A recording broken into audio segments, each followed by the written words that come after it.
Husband surprised me with divorce papers at the hotel where I was sleeping with my affair partner. I'm writing this from an empty studio apartment, sitting on an air mattress I bought at Walmart yesterday. 6 months ago, I had a beautiful home, a husband who loved me, and a life most people would envy. I threw it all away for some cheap thrills and an ego boost. This is my story of how I destroyed my own life and how my husband made sure I'd never forget it. Original post, 4 months ago. I need to get this off my chest because I can't talk to anyone in my life about it. They've all chosen sides, and spoiler alert, it's not mine. My husband and I had been married for 8 years. Together for 11. He runs a successful logistics company that he built from nothing. I manage a high-end boutique in the city.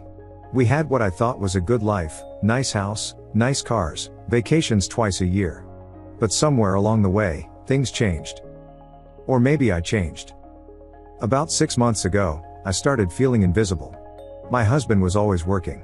When he came home, he'd eat dinner, maybe watch some TV, and go to bed. Our sex life had dwindled to maybe once a month, if that. I tried talking to him about it, but he'd always say he was just stressed with a big contract negotiation. That he loved me. That things would get better once this deal closed. I believed him. But I was also lonely. Then Jerome reached out. Jerome was my college boyfriend. The one who got away. He'd found me on social media and sent a harmless "Hey, how have you been?" message. He was recently divorced, owned a chain of successful restaurants, and looked even better than he did in college. What started as catching up turned into daily texts. Then phone calls. Then video calls late at night when my husband was asleep. Jerome made me feel desired again. He remembered things about me my husband had forgotten. He complimented me. He listened to me complain about feeling neglected. I told myself it was just friendship. Even when the conversations turned flirty. Even when he started sending shirtless gym selfies. Even when I started deleting our conversations. The first time we met in person, I told my husband I was having drinks with the girls from work. Jerome and I met at a wine bar downtown. 1 bottle turned into 2. His hand on my knee turned into kissing in the parking lot. I drove home dizzy with guilt and excitement. But I didn't stop. The physical affair started a month later. Lunch meetings at hotels. Late nights at his penthouse when I said I was at yoga. I became an expert at lying. New lingerie was for feeling confident at work. The gym membership was for stress relief. The second phone was for work social media. I was careful. Or so I thought. Cash only. Different hotels each time. Never the same cover story twice. I even created fake text conversations with coworkers to show my husband if he asked about girls' nights. 3 weeks ago, I told my husband I was going on a wellness retreat weekend with my sister and her friends. He barely looked up from his laptop when I kissed him goodbye. I remember feeling angry about that. Like his indifference justified what I was about to do. Jerome had booked us a suite at the Ritz downtown. We spent Friday night through Sunday morning in that room, only leaving for room service. I felt alive in a way I hadn't in years. Desired. Wanted. Special. Sunday morning, I was wearing nothing but a hotel robe when the knock came. Jerome was in the shower. I figured it was housekeeping or maybe the breakfast we'd ordered. I opened the door with a smile. It was my husband. He stood there in a Tom Ford suit I'd bought him for Christmas, looking like he'd stepped out of a boardroom. His expression was completely neutral. Not angry. Not sad. Just empty. "Good morning," he said, like we were passing in the kitchen. I couldn't speak. Couldn't move. Couldn't breathe. He reached into a leather folder and pulled out a thick stack of papers. "These are your divorce papers. You're being served." I finally found my voice. "Baby, I can explain." "No need." He looked past me to where Jerome had appeared in a towel. "Jerome Williams, right?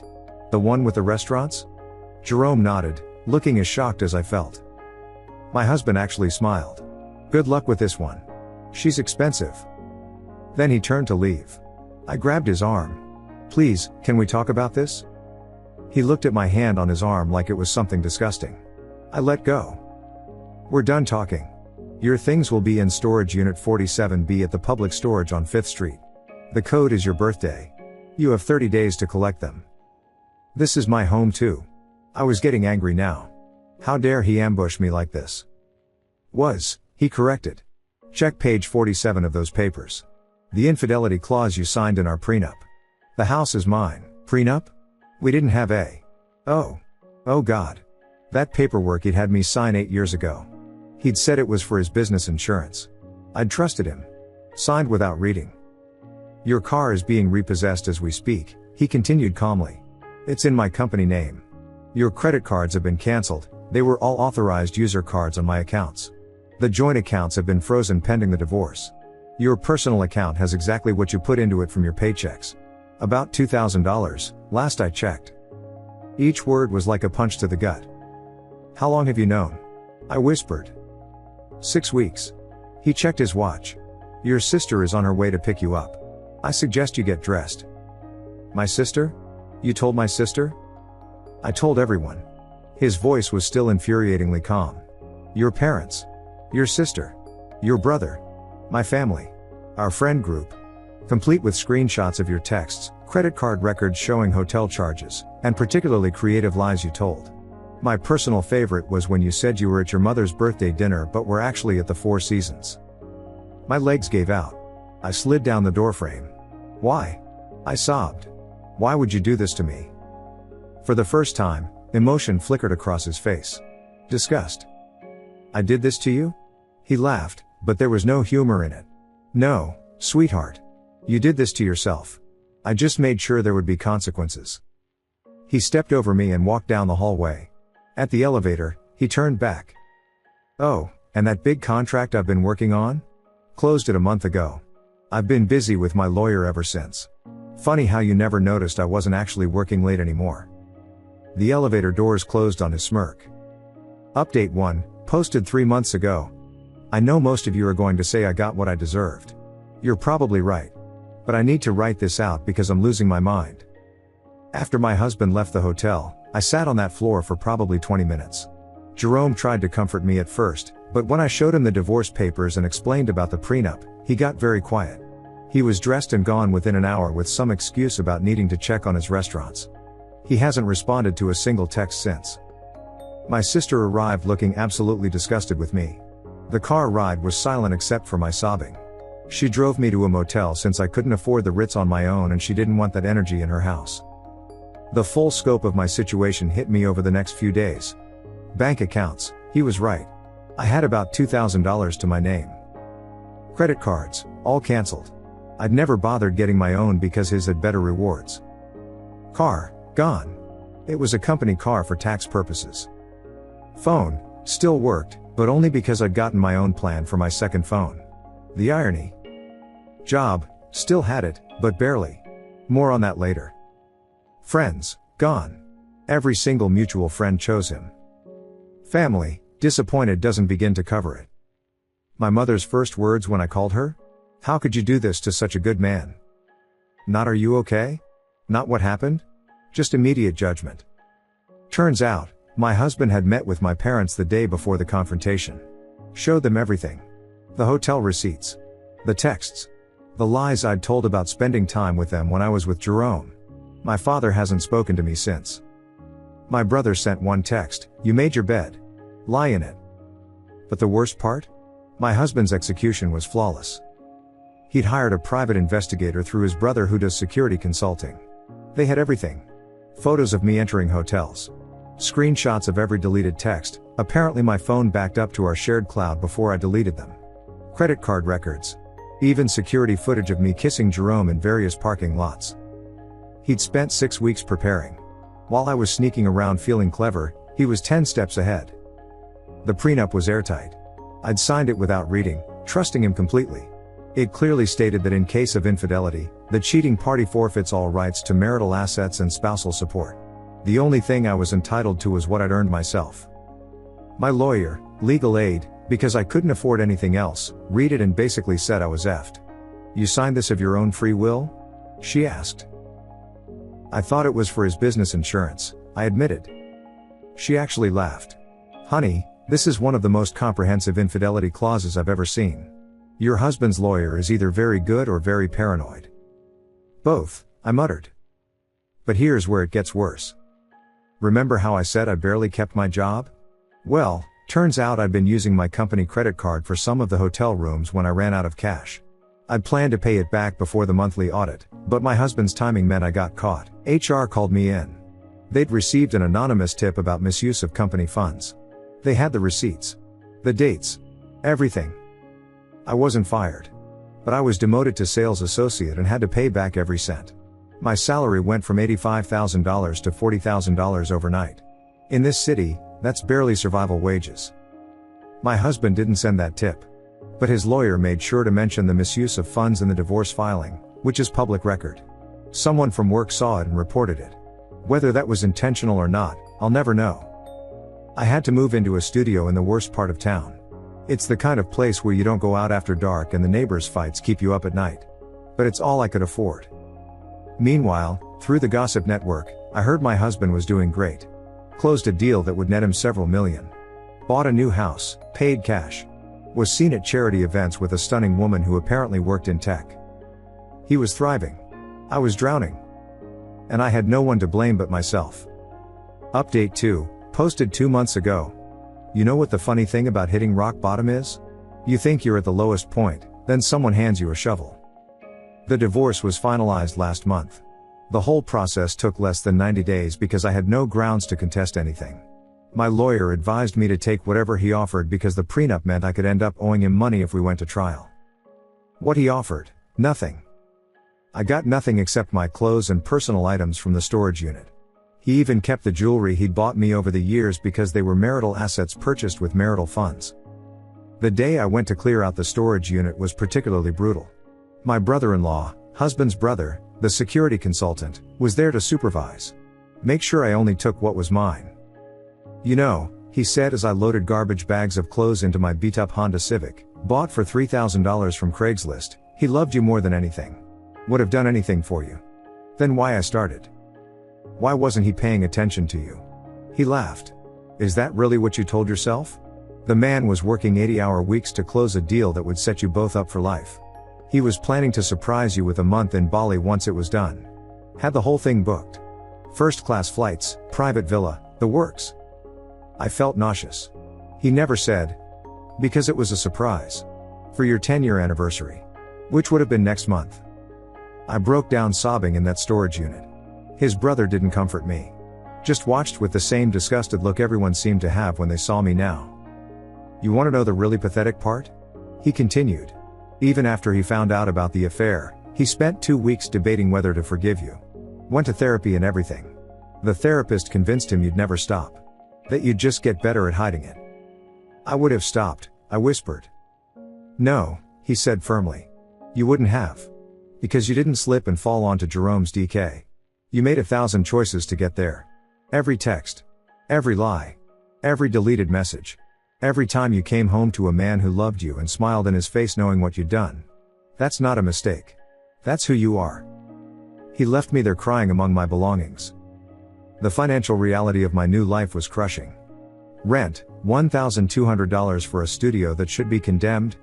Take-home pay, $2,400 a month. Utilities, $150. Food, $300 if I ate ramen half the time. Gas, $150.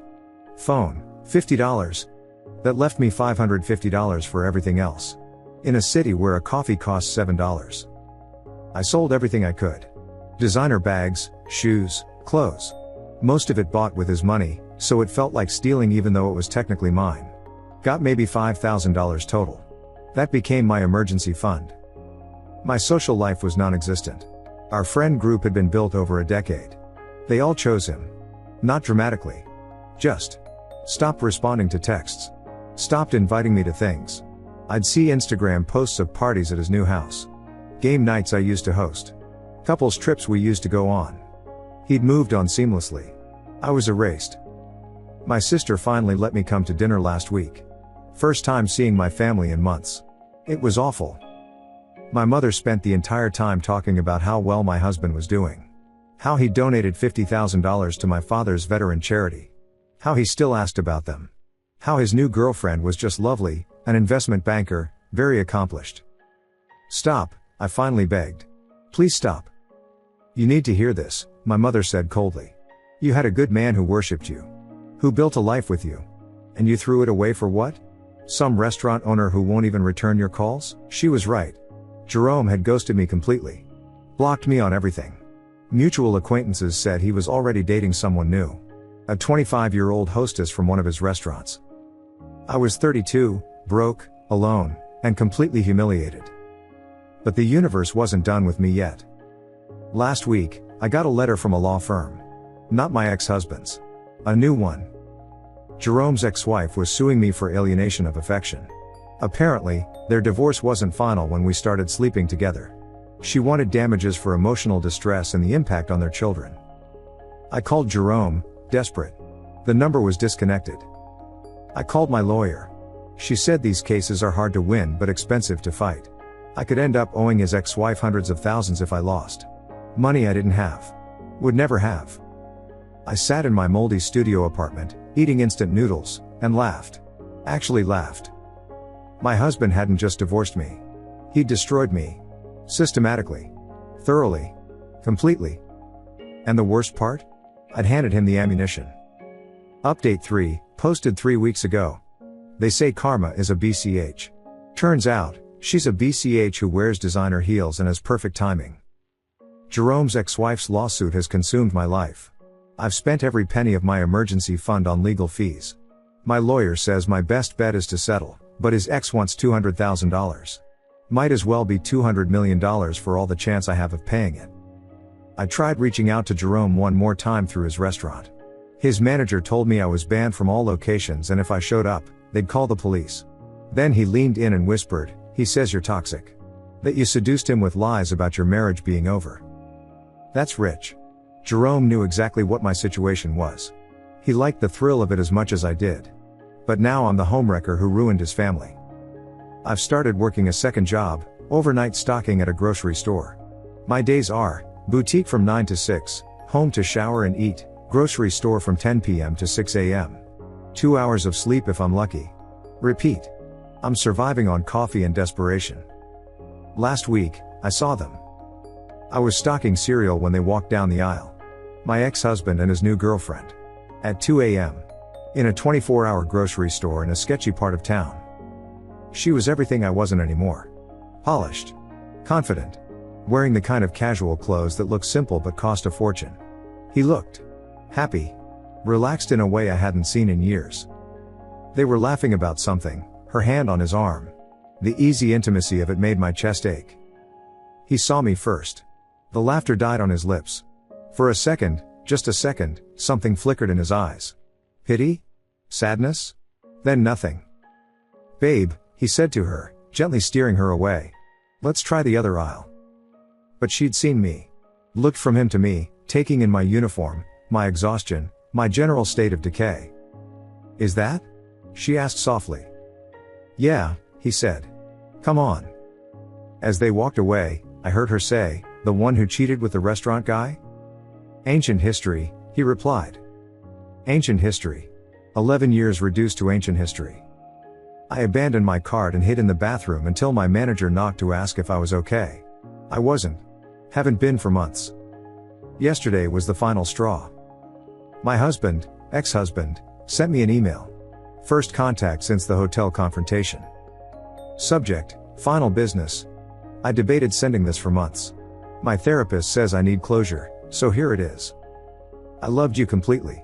You were my best friend, my partner, my future.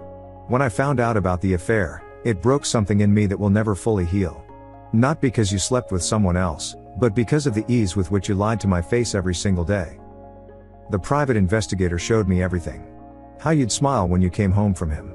How you'd make love to me after being with him, letting me think things were improving. How you'd text him while sitting next to me on the couch. The casual cruelty of it was breathtaking. I spent 2 weeks in therapy trying to figure out if I could forgive you. The therapist asked me one question that changed everything. If she's capable of this level of deception, what else is she capable of? I realized I'd never trust you again. Never feel safe with you again. And that's no way to live. I want you to know I don't hate you. I hate what you did, but I don't hate you. I hope someday you figure out why you did it. Why it was so easy to throw away what we had for someone who discarded you the second things got complicated. My lawyer will be sending you paperwork to sign. Jerome's ex-wife reached out to me. I'm paying her settlement in exchange for her dropping the suit against you. Not for you.